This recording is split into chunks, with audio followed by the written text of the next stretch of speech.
نحمدہ و نصلی علی رسول الکریم اما بعد فاعوذ باللہ من الشیطان الرجیم بسم اللہ الرحمن الرحیم۔ مسائل نماز پارٹ 4 کے سلسلے میں آج ایک اہم فقہی مسئلے کے بارے میں ویڈیو آپ کی خدمت میں پیش ہے۔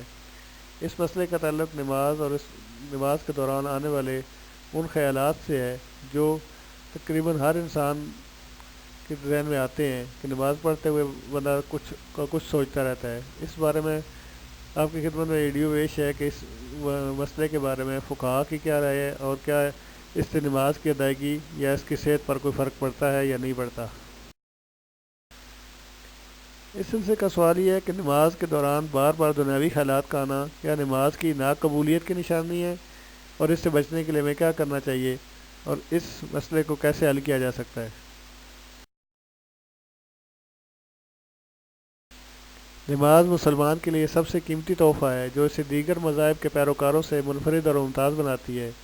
نماز ایسی عبادت ہے جو عابد و معبود کے درمیان احساس قربت کا ذریعہ ہے۔ بندہ مومن جب نماز ادا کرتا ہے تو وہ محض قیام و تلاوت اور رکوع و سجود ہی نہیں کر رہا ہوتا، بلکہ اپنے رب تعالیٰ سے ہم کلام ہوتا ہے، اور یہی انسانی ہستی کی معراج ہے۔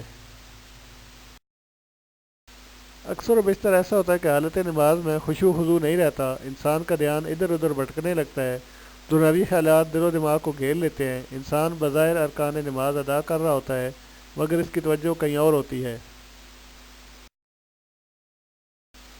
نماز میں وسواس اور دنیاوی خیالات کا آنا بہت عام بات ہے، اس لیے رسول اللہ صلی اللہ علیہ وسلم نے فرمایا کہ میری امت سب سے پہلے جس شے سے محروم ہوگی وہ خشوع ہے۔ خشوع سے مراد وہ کیفیت ہے جس سے انسان کا دل شوق الہی سے بھرپور ہو، لبوں سے ادا ہونے والے الفاظ کا اظہار اعضائے جسمانی سے بھی ہو رہا ہو، جسم کعبہ کی طرف اور دل رب کعبہ کی طرف متوجہ ہو۔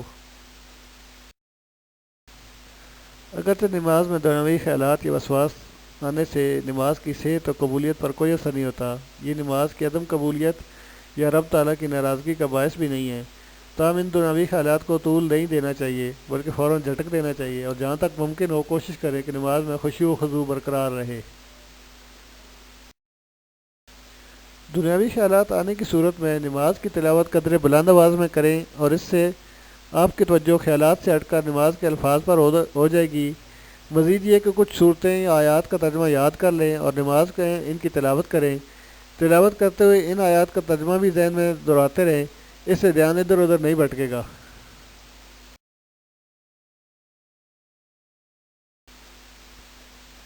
اس ویڈیو سے یہ علم ہوتا ہے کہ علماء کرام اور مفتی صاحبان کی رائے میں نماز کے دوران دنیاوی خیالات آنے سے نماز کی قبولیت پر کوئی اثر نہیں پڑتا اور ان سے بچنے کی کوشش کرنی چاہیے۔